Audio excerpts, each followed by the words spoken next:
I'm going to start a timer, guys, because I want to get sober pretty quickly. A lot of people. This is not one of my favorite things to do. But one of the things I have learned to do is I don't say no to Alcoholics Anonymous anymore. I'm going to start off with a little prayer, if y'all will join me. Holy Spirit, please set my pride and ego aside. Line my will up with your will.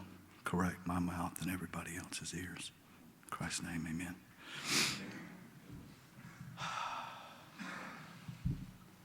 I got to Alcoholics Anonymous. Well, let me start from the beginning. Last Tuesday, or 2 Tuesdays ago, I had to do this impromptu. My home group called me, and I've never spoke there. And I was asking God at night and in the morning when I got up in the shower, I'm going, what do you want me to tell them? Because there's so much there. And I heard this. It wasn't in my head. It wasn't a voice, but I just heard this thing inside me said, tell them about me. And I'm standing in my bathroom just weeping. 4 years ago today, my sobriety date is 2/7/22. I'm sober almost 4 years now, back after a 5-year relapse after 16 years sober in this program. And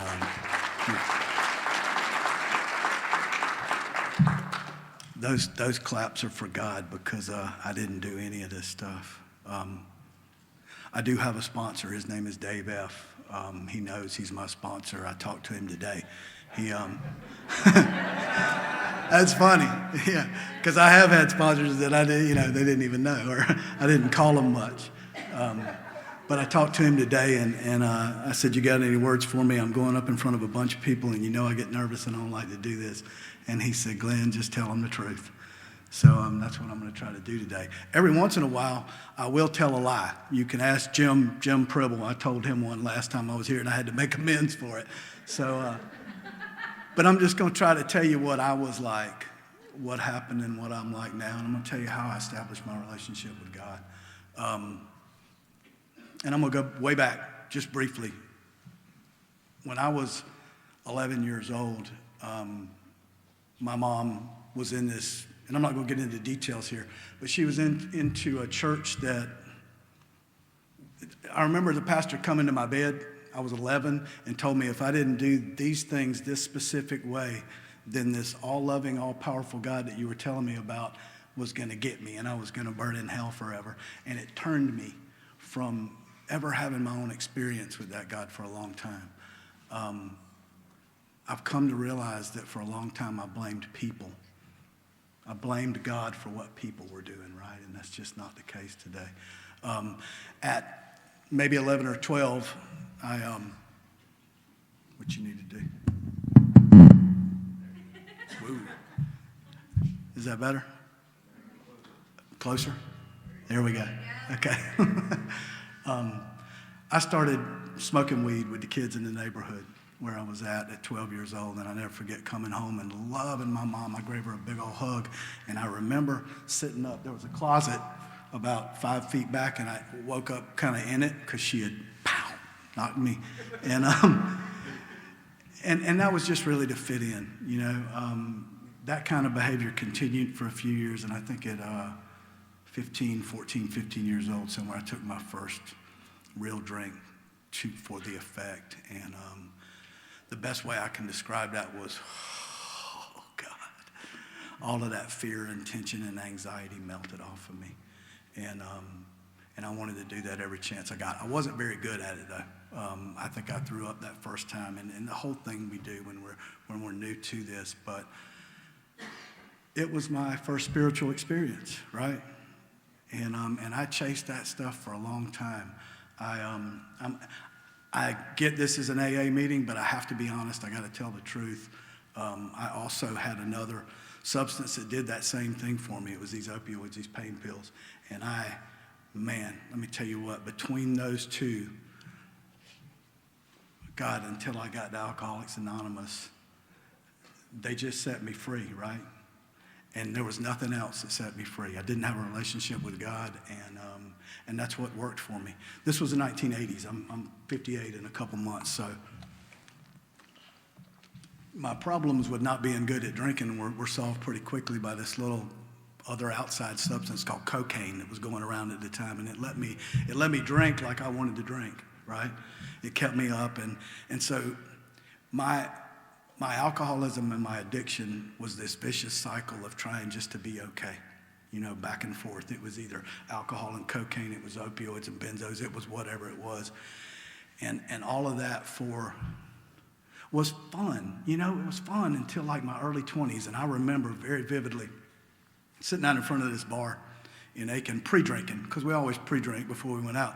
And I had a couple down, and I looked at my roommate at the time, and I said, man, if I could just hold on to this right here.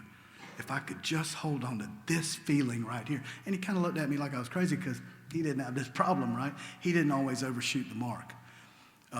Alcohol and drugs put me in horrible situations, right? Terribly embarrassing things happen, all the consequences of that stuff. None of that made me alcoholic. What made me alcoholic was little control.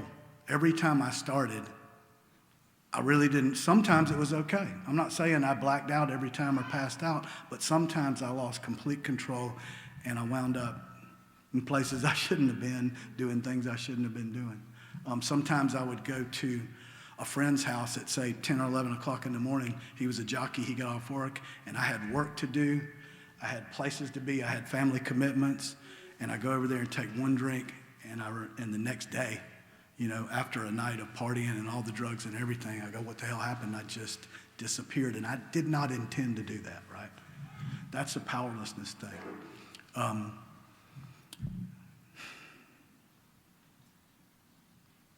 Y'all bear with me. I'm going to pray for a minute.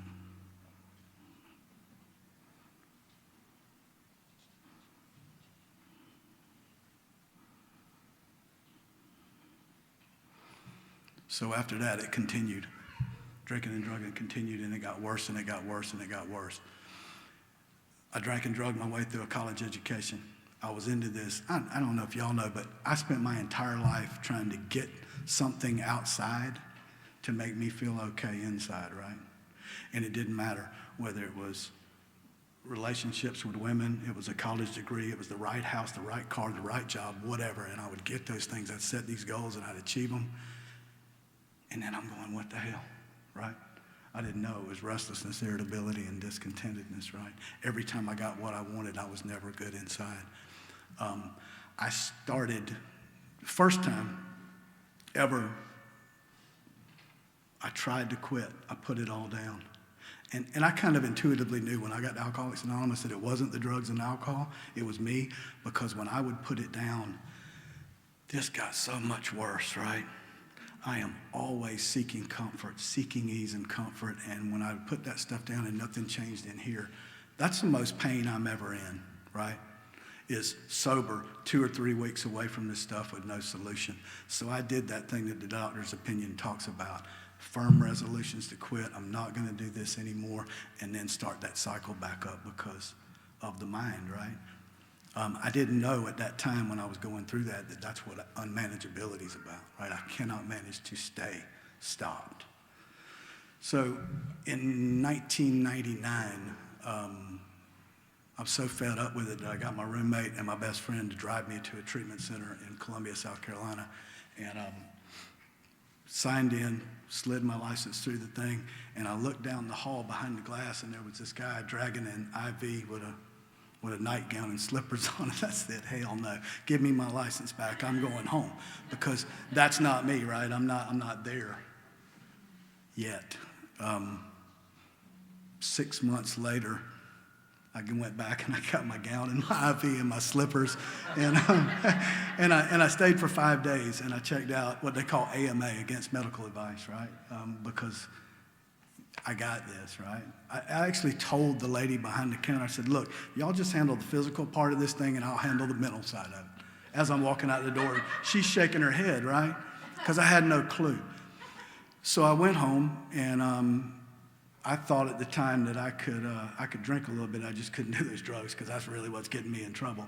And I sat on the porch and read Chicken Soup for the Soul and tried to just be different. Y'all know, right? It didn't work. I tried all of these other things. I tried, my wife at the time, we packed up and moved to Florida, South Florida, where her family was, because they don't have drugs and alcohol in South Florida. So I took me with me, and I ended up in that same state again, and we ended up coming back to Aiken, and I went and got on methadone maintenance. And now for a year I'm on methadone maintenance, and I'm getting constantly popped for alcohol and cocaine because it's in here, right? It's in here. I'm so uncomfortable in here. Finally, when suicide plan was in place, I can't take it anymore. I went to a place, I don't remember how long after that, but a place in Columbia, South Carolina called Three Rivers, because the place that I went to didn't have a bed. That's God working in my life. And I go to this place, and oh my God, there were people coming in that treatment center, and I heard my story coming out of somebody else's mouth, right? And I got a little bit of hope. And I jokingly say they charged me $13,000 to tell me to go to Alcoholics Anonymous. And best $13,000 ever spent, because I did it, right? I went to AA, checked out there again, AMA, and I drove to my first AA meeting. And God, did I fall in love with y'all.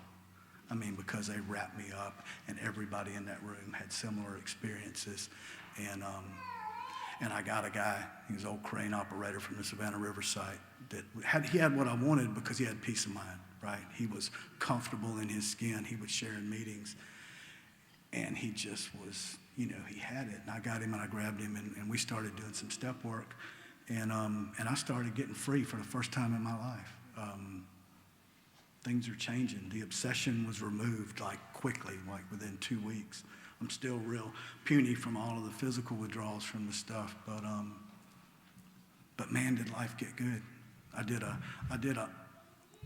an honest 4-step, except for one little thing I left out. And after that 5th step that I dropped with him, and I held that one thing back, I swear to God, it wasn't May, and it seemed like every meeting I went to was a 5th step meeting. And they were saying, if you don't tell it all, you're going to die. And so I ended up going back down there to his little trailer in New Ellington and telling him I'd left something out. And I told him what it was, and he said, okay, we still going fishing on Friday? And I went, oh my God, right? It's not that big a deal. And we talked through that and worked through that. And I set out on a course to make some amends. And I got free, right? I did some good work in Alcoholics Anonymous. I had no idea what any of the rest of the steps were, but I'd done an honest 4th and 5th, and then I started making amends, and I got the weight was lifted. And I thought I had the spiritual experience, right? And so life started getting good. You take all the substances away, and I'm clean, and I'm going to tons of AA meetings. Business, I start a business, it gets great. I did a relationship ideal, a sex ideal, not even knowing what I was doing, because I had started dating a girl in Alcoholics Anonymous, and my sponsor came to me, he wasn't my sponsor at the time. His wife was the girl's sponsor, and he said, dude, you are causing harm. He said, you need to stop. And I said, what do you mean? We said, this is a mutual thing. We don't want a relationship. All that stuff that we do as newcomers. And he said, you're causing harm. And so I realized that, and I'm seeking God, right? And so I back off of that, and I start praying. God, put somebody in my life, right?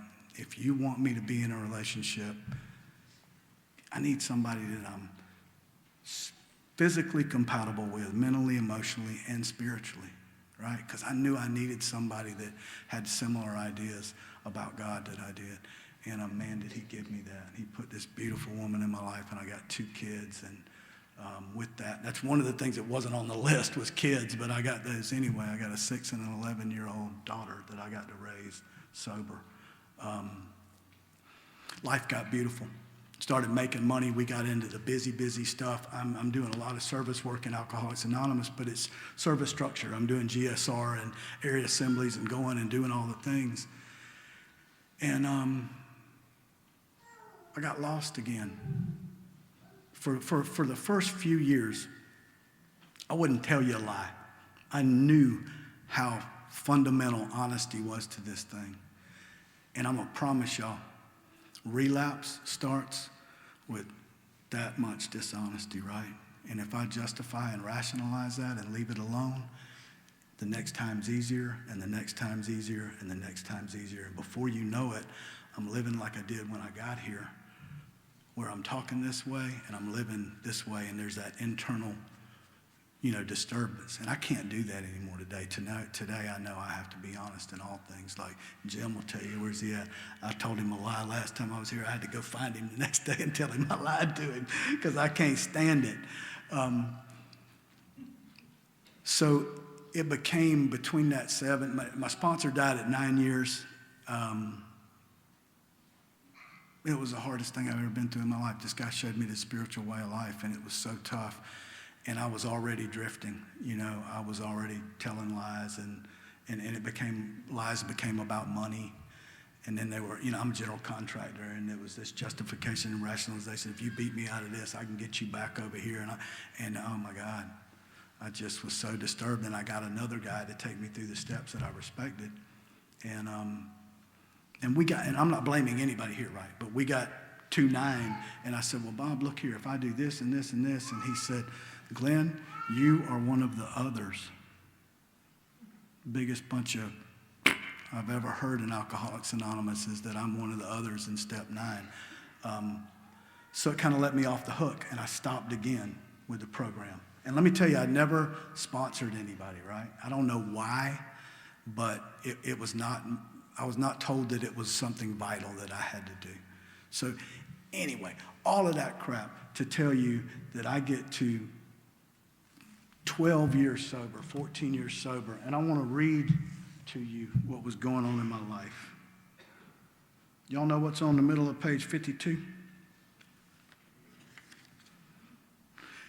It says we're having trouble with personal relationships. We can't control our emotional natures. I was angry and aggravated at everybody most of the time in business. I was having conversations. Y'all ever have conversations in your head with people? Am I the only one that does it? I have them out loud, right? I mean, I'll be talking to somebody in my truck that's not there. They're on the other side of town. I was a prey to misery and depression. I can remember at somewhere in that time frame going to a meeting, and this is what I thought you were supposed to do, go share your problems in a meeting, right? And I never forget this lady that I respected immensely. She's passed away now from cancer. She was chairing the meeting, and when I'd say, look, I don't understand what's going on here. I'm sober. I got a great life, but I feel like this black cloud is following me around, and about 3 days every couple months I want to kill myself. And she took this sheet out and shook it and said, Glenn, come here. After the meeting, I want you to try this. And I said, what is that? And she said, it's a Joe and Charlie 4-step inventory sheet. And I said, I did that 12 years ago. It can't be that. Guess what? It's that, right? That's one of the things that we have to do. I couldn't make a living. I could make money, but I wasn't happy in my life, right? I had a feeling of uselessness. I was full of fear, and I was unhappy, and I couldn't seem to be of real help to other people. And I'll tell you, at that time, those many years sober, I wasn't even thinking about what I could do for other people anymore. So in 2017, to look at my life on the outside, you think everything's beautiful.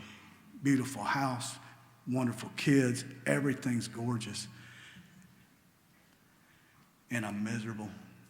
And we sold one of our houses to these people, and I got this huge resentment because they started suing us. And I'm also, at that time, I'm doing CrossFit and tennis and all of the things, right? I'm looking for achievement and recognition and validation from outside sources. Again, I'm in that mindset of if I can get it all right out here, it'll be okay in here. And I'll never forget, I was walking through my living room, and I was crazy back pain and just... We had become friends with, my wife was friends with the wife of this pain management doctor. And I said, I'll just go see him. And the thought came like Jim and the whiskey and the milk. Do you really want to go down that road again? And immediately, my mind says, that'll never happen to you again. You've been sober for 15 years, right? So I did that. And within Sorry, within about 5 months, I'm buying dope off the street. I'm lying to everybody because I can't let you know because, right, I'm AA spiritual man. And I started trying to come back to Alcoholics Anonymous. Nothing's happening. The obsession won't move. It's a special, different kind of place to be in when you know God's there and it's happened for you before and you start trying to come back. And it was like a wall, a 5-foot concrete wall full of rebar came down between me and God and me and you. And I don't know how I made it through it, man. That beautiful woman that God put in my life, and those kids stuck by me because I was trying the whole time.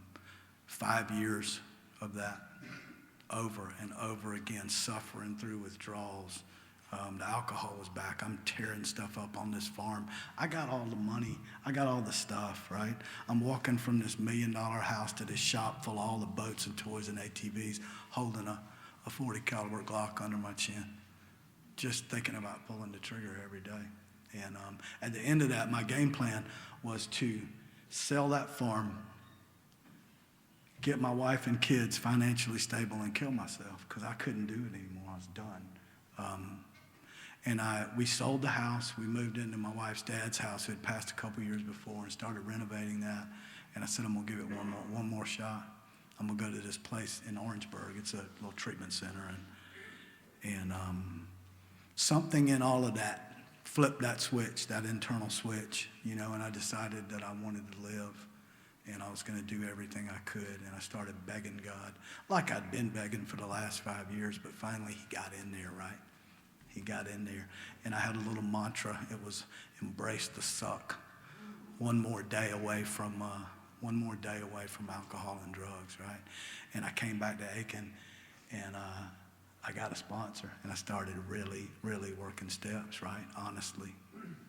I did. I dropped an honest 4th and 5th. Everything, all of it out there again.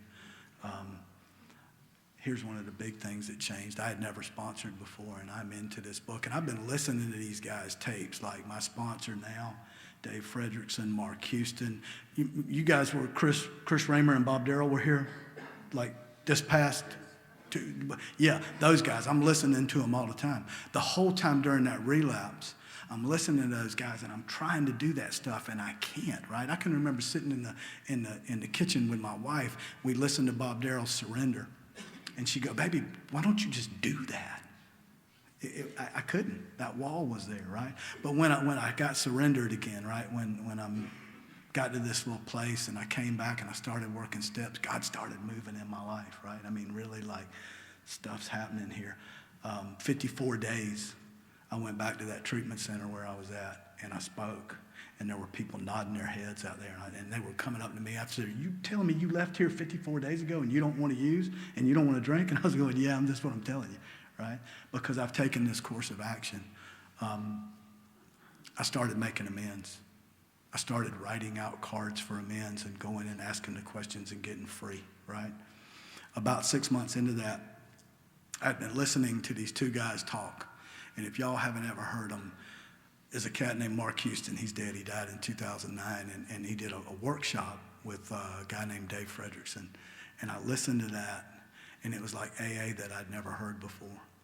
And so I kind of started over. I went away from the sponsor I had in Aiken, and I called Dave, and I said, will you take me through this work? And he said, absolutely, yeah. And so many of the things changed for me in this walk through the steps. Number one, I really finally wrapped my head around that unmanageability stuff. I know that if I stay in that state of untreated alcoholism, that state of disturbance long enough, guess what? I'm going to pick up again. I'm going to drink and I'm going to drug again. So it was just different. Step 2 was unbelievably different for me. I listened to a guy because God was always something for me that was like out there, and I needed to get it in here. And it was like, this cat came at me with this. He said, Glenn, were there ever times in your life when you didn't believe in God? And I said, oh yeah, a bunch of them. I tell you I don't believe in God. And he said, and were there times when the crap hit the fan and you think you're not going to live, what do? What did y'all do? I don't know. I start praying to this God that I tell you I didn't believe in. And he said, just start there, right? Start with that. And let's go on this thing that the big book says. I mean, on page 55, I think it says deep down in every man, woman, and child, right, is this fundamental idea of God. It might be obscured by calamity, these terrible things that have happened in my life or that I see happening outside, or pomp, this blown up sense of self, like I think I know everything, or worship of other things like money, achievement, recognition, all of that stuff. But it's in here, and it's in every other person, right? And what I did with that was I took that into that third step decision, right?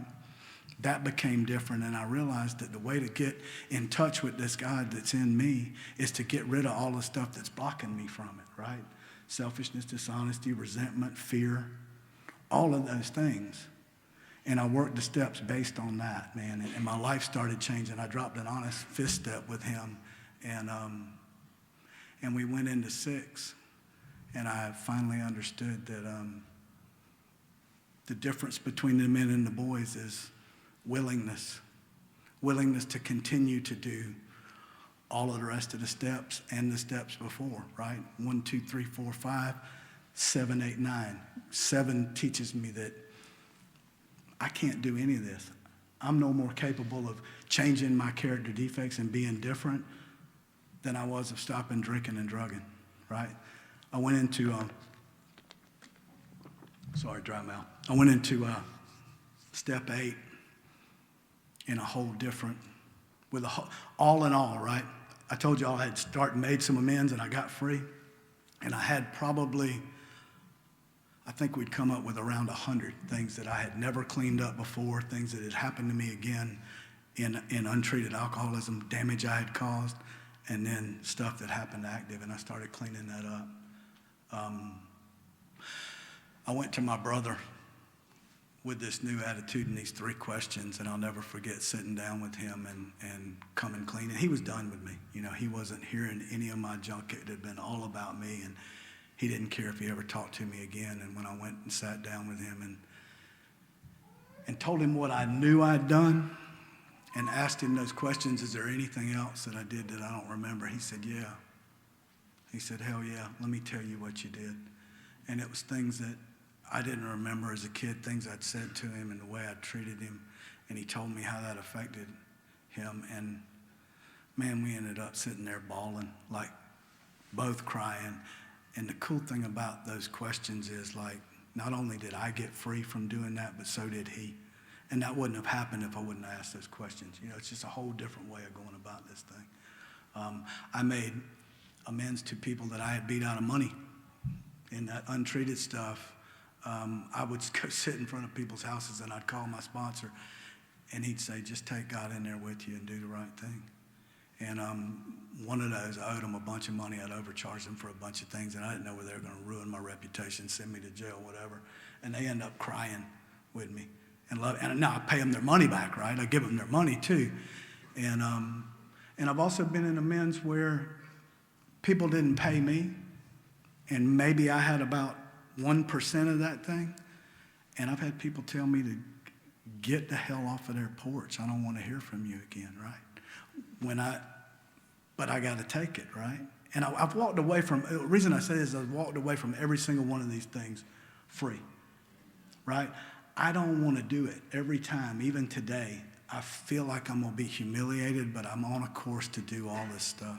Hell, I made one last week for something that happened 35 years ago, you know? That's where real freedom starts to come. You know, they say the God steps in Alcoholics Anonymous are 3 and 11, and I firmly believe they're 5, 9, and 12, because that's where God really shows up in my life, right?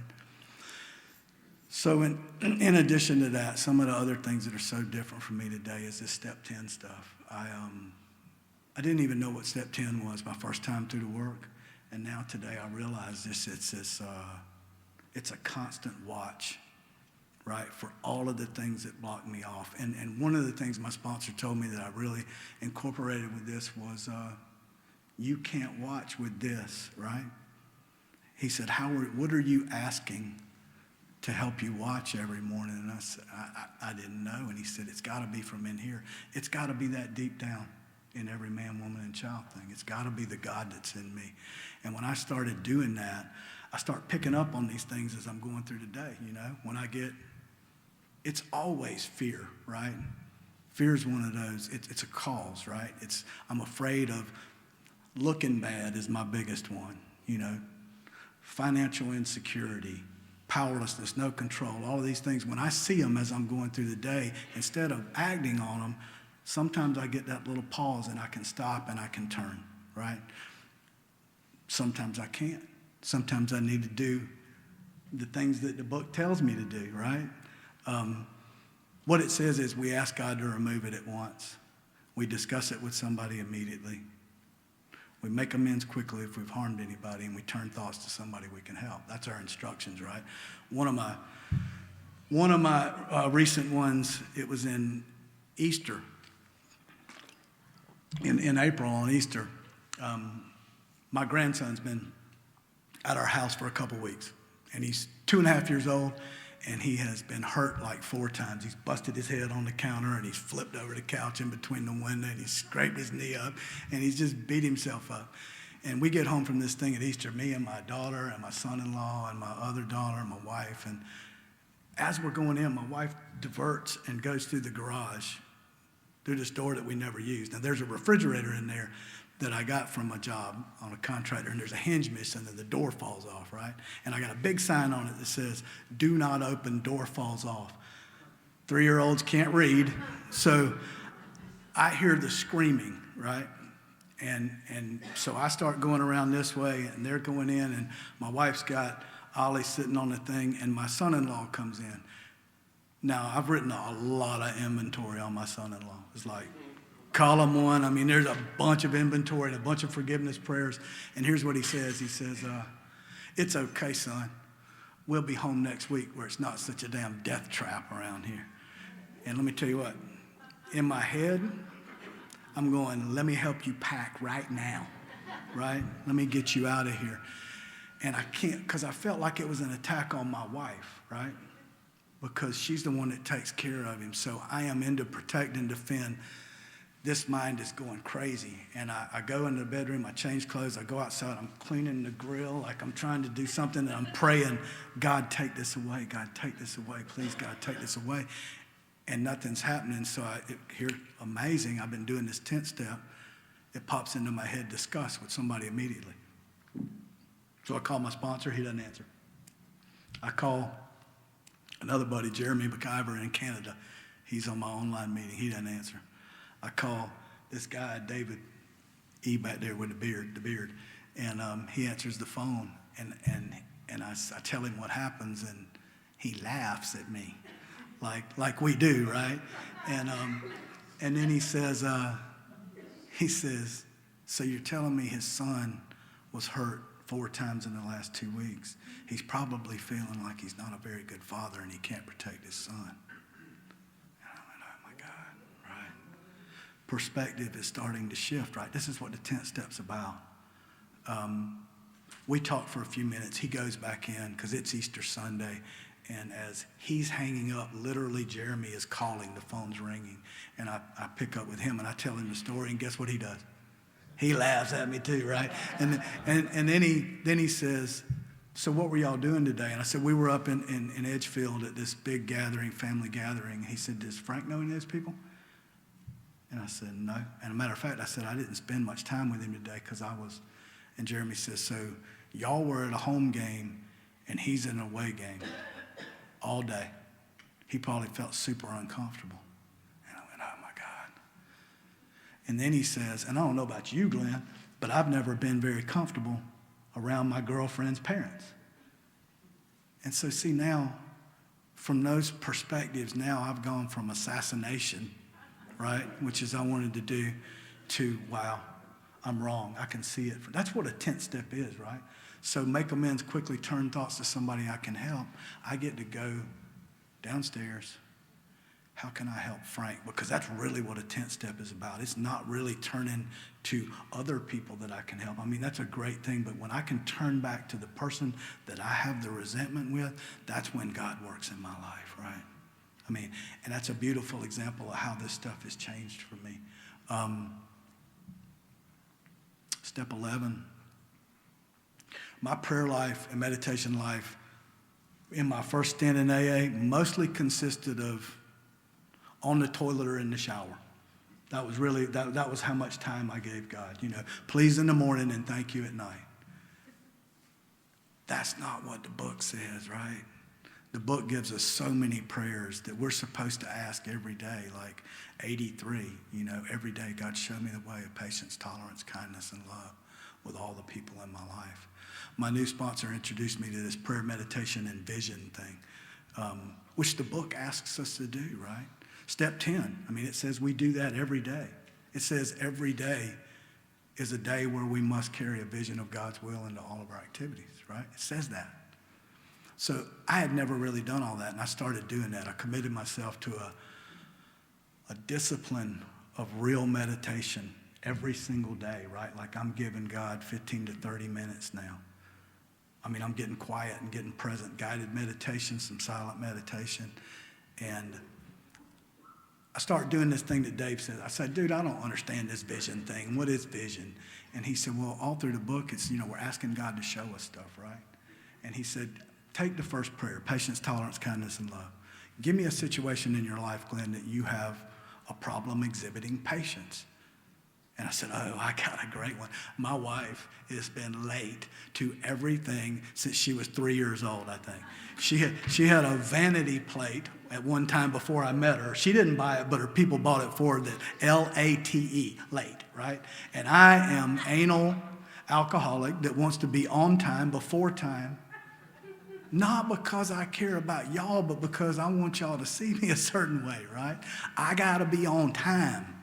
And I had, for years in our relationship, I'd ruined evenings because I'm mad, because I want to be there and she's not ready. So he said, get a vision of what it would be like. A vision is just what's it look like, right? What's it look like to take a situation in your life that you don't like, you haven't liked the way you reacted, and go do something different. And I said, okay, I can do that. So my vision was, first of all, my vision was, hey, baby, I would really love to be on time tonight. If you can make that happen, I'd appreciate it. Imagine that, right? And then when I see that we're not going to make it, when it's 15 minutes before and she's still got curlers in her hair and things are going crazy, no makeup on, I go sit down and talk to God. I call one of my sponsees. I read a spiritual reading. I sit down, I go, don't worry about it, because it doesn't really matter if we're 5 minutes late or 10 minutes late. It's just that I want to be right. And I swear to God, y'all, 4 years now, we've been late a lot. And I have not been bent one time about it. That's how God works in my life, right, when I invite him in. I'm not telling you all the rest of them work that way, but that one has so far. So I get...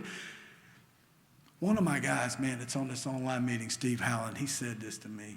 He said, Glenn, this whole thing, all of this that we do, right, is about in every single situation in our life, instead of what I've always done, what do I think God would have me do in it, right? In every situation. And that's how it's worked out, man. I've gotten so much better. I used to get super connected and hooked up in the morning. Meditation and prayer, I am feeling it, right? Me and God are one. Then I pull out of the driveway and I'm going, look at these idiots. You know, look at this guy. What's he doing? Look at the guy in that. He's not handicapped. What's he doing part in that? And so it was this, right? The more and more I've done these disciplines, right, every morning, I see that stuff. I see the judgment when it comes up. You know, and I stop and I turn. That's what a 10th step is too. It's turning and moving and all that. 10 and 11 kind of go together, you know. 11 has got this review in it. I just didn't understand this at my first trip through Alcoholics Anonymous. I didn't know what 10 was, and I didn't realize step 11 is about prayer and meditation, but what does it start with? It starts with all these 12 questions, right? Yesterday, was I resentful, selfish, dishonest, afraid? Do I owe an apology, right? So I can clean up and go make amends. Have I kept something to myself that should be discussed with another person at once? Was I kind toward all? Was I loving toward all? Because there's a difference. I can be kind to you and thinking what an idiot you are at the same time, and that's not very loving, right? So there's two questions. But it's an honest look at about how I'm walking through the day and how I'm showing up for people. What should I have done different? Was I thinking about myself most of the time? I've been answering that question every single day for 4 years now, and it's never been no. I always think about me more than I think about you, but some days, David and I were talking about this today, some days when I'm in service, when I'm doing stuff like this and when I'm helping other people, that answer is no, I was thinking about other people more than me today. And that's a miracle for a guy like me.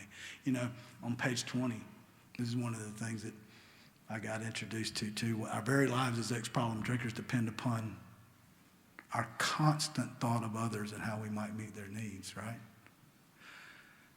AA is so set up specifically to take a guy that thinks about nobody but himself, right, me, and turn him into a guy that thinks about other people. On my first trip through, I thought that this spiritual experience meant that I didn't think about drinking and drugging anymore, right?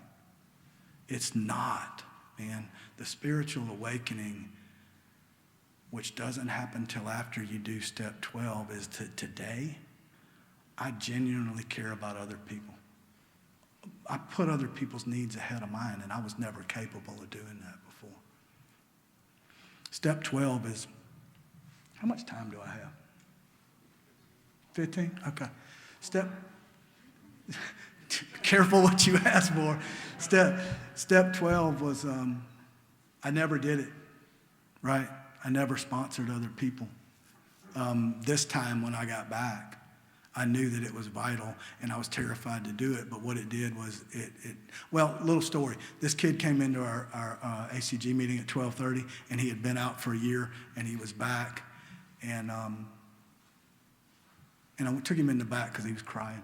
He told me about it, and I said, dude, I can't sponsor you, but come to our Mad Dog men's meeting tonight, you know? So I went to the meeting. He didn't show up, of course, but I told my sponsor what I told him, and I'm doing my best not to cuss. This is a quote. My sponsor said, that's bullshit, Glenn. You can sponsor him. You have to stay one page ahead of him in the big book and one step ahead of him, right? And that was like, I was only back a couple months at a time. So that's something that I started doing.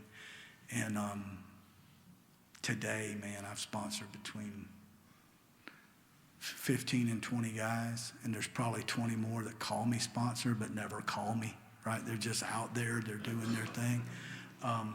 And it's been the biggest transformation for me. You know, all of these beautiful things that we talk about, these promises in step 12, especially in the 12 and 12, there's such beautiful literature in there. You know, I have a purpose today in life. I have been changed in a fundamental way. All of that happens from doing step 12, right? From taking other men through this work.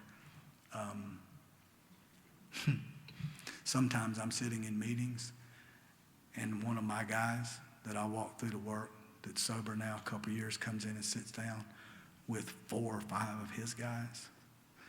And some of those guys have guys. And I'm going to tell you what, I'm sitting there sobbing and bawling like a baby. It's the best feeling in the world. I can't even explain it to you. I've heard other speakers refer to it as the good dope. It's the real stuff. You can't buy it with all the money in the world. Some of the other things that I've done this time, and I missed a whole lot of stuff. I'm sorry, y'all. I get nervous about this thing. For some reason, I sometimes still think this is about me. I'll tell you another story. This is a God story. I was about 2 years back, and my wife and I went to Cracker Barrel. Y'all have Cracker Barrels here? Okay, yeah, we went to Cracker Barrel late. It was like 8:30, and there was nobody at the little stand, you know, nobody to seat us. So we stood there for about 5 minutes, and it's been a long day, and I'm getting aggravated. And finally, the little girl comes, and she takes us into the dining room, and there's this young kid There's one guy sitting there eating, and there's this kid over there, and as I come in, he's doing this. He's bussing tables with his telephone. His pants are down around the bottom of his butt, and he's on his telephone, and he's doing this. And I'm telling you what, the judgment machine is going off, right? The mind, I'm going, look at this. If he would just, doesn't he know? Blah, blah, blah, blah, blah, blah, blah, blah, blah, right? So I sit there and watch him for about 3 minutes, and the little girl comes and brings our tea or whatever, and I realize I can't see the menu because I'm blind now because I'm going blind. So I go back out to the car, and I get my glasses, and as I'm coming back through the restaurant in that area where all the stuff is, he comes blowing by me, right? And I step out, and he says, "Excuse me, sir." And I said, "No, good, dude, go ahead." And so I go sit down, and the judgment machine is still running. And this kid comes back in the restaurant, and he's got his son wrapped around him, right? And I see love in his face. And I see the reason he was on that telephone and the reason he was back and forth behind the cash registers, because he was waiting on whoever to drop his son off. He's probably 19 or 20 years old, and he's working his ass off at Cracker Barrel at night. And I'm judging him, and he's trying to and he gets his son, and I'm telling y'all, something changed there, and God started moving in me. And I'm sitting there. I can't describe the feeling. Words don't even get it. It was just like, I'm sobbing. I'm sitting at the table, and my wife's sitting there, I'm leaking, I'm crying, and she said, "What is going on with you?" And I said, "It's just this kid, right?" And she says, "You're going to give him some money, aren't you?" And I said, "Yeah, I am," right? Something I would never have done before. And I go get that kid. I get the waitress to get him out, and he comes out, and I'm crying. I mean, God's moving, right? And I say, "Dude, I don't know what's going on here, but I think God's telling me to help you out." And his shoulders drop, and I can still see the look on his face, and he wraps me up, and we're standing in the middle of the Cracker Barrel restaurant with this young black kid with his pants around his ass, hugging him and loving him, right? And that's something that I'm not capable of without God in my life, you know? Some of the things that I do in addition to all of the steps every day, like I told you, I have a disciplined, I am strict spiritual disciplines at 10, 11, and 12. I live in it every day. I get up and I meditate and I pray and I talk to God. And I go try to do what he would have me do. I have a card. I'm a little intense. I'm a little over top with this stuff. Every day I write out what my activities are for the day. And I draw a line down the middle, and I get quiet and present, and I ask how God would have me be in those things. And I write that down. I do my review on the back of the card, and I'm going to carry it with me all day. I got a note in my phone because I forget. Take it out and read the card, right? I'm serious. It goes off twice a day, and sometimes I ignore it. Sometimes I take it out and I read the card, and I go, "Oh, my God, yeah, I hadn't done so well with that, but I'm going to do better." If I could tell y'all, always keep somebody fresh. Keep a fresh guy, or ladies, keep a fresh girl. Keep somebody between 1 through 5. I do that. I've done that for 4 years now. As soon as somebody gets through fifth step, I'll start praying, "God, put somebody in my life." And it's amazing. Like, I've been driving home, and this thought has come. You don't have anybody. We fifth step last week, and there'll be a guy standing on the porch of my meeting doing this. He's mad as hell, and I go, "Thank you," and I go grab him, I go grab him. I say, "Hey, dude, tell me what your drug of no choice is, and what do we want to try to do about that?" And I get to work with a lot of people today. Another thing that I'll talk about real quick is accountability and transparency. I told y'all relapse starts with subtle little dishonesty. Today I have a meeting where there's a couple guys, my sponsor and another guy that he actually lives in South Africa. We do this on Zoom, but they know every single thing about me, right? There's an unspoken rule in Alcoholics Anonymous and a lot of open AA. It's the 80-20 rule. Anybody know what that is? It's like, I agree that I'm going to tell you 80% of my stuff. You can tell me 80% of yours, but we got an unspoken agreement. We're not going to talk about that other 20, right? That's the stuff that kills people like us. I can't tolerate any dishonesty now. I finally understand today what the old timers when I got here meant when they said, as you go on, Glen, this road gets narrower, right? I can't get away with lying or cheating or there's so many things, man, that God's removed from me, but I can slide back into delusion real quickly.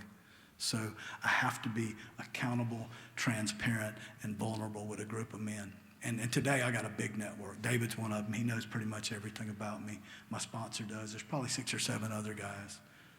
This whole thing's right about getting clean, clear conscience, and staying clean. And I'll lie to myself in a heartbeat. Hell, I lied to Jim. Lies just come flying out of my mouth sometimes. The difference today is I know I've got to clean them up, right? Go somewhere once a week that you don't want to end up. It's a big deal, right? Every Sunday morning for me, I'm up at 5:30. I promise you I don't want to get up Sunday morning at 5:30. And I get my butt up and I get in the shower and I go over to a place in Augusta. It's called the Hale Foundation. It's a men's recovery house. They commit for a year, right? And they have 80 guys, and it's a revolving door. And there's about 10 guys that come back like I do and carry the message and sponsor people over there. It keeps it fresh, right? Keeps it green. Almost out of time here.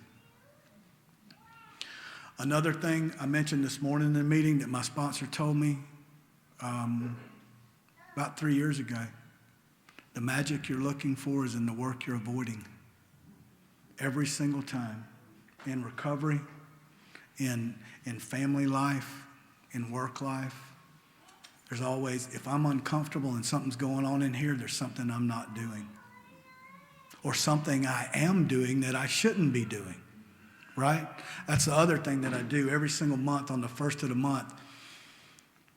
I take a note card and I write down, what do you need to keep doing? What do you need to start doing? And what do you need to stop doing?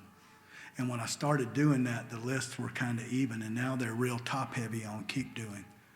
Start doing is typically more of something that I'm not doing enough of, and stop doing can be for me Facebook or distractions, anything that separate me or take me away from God.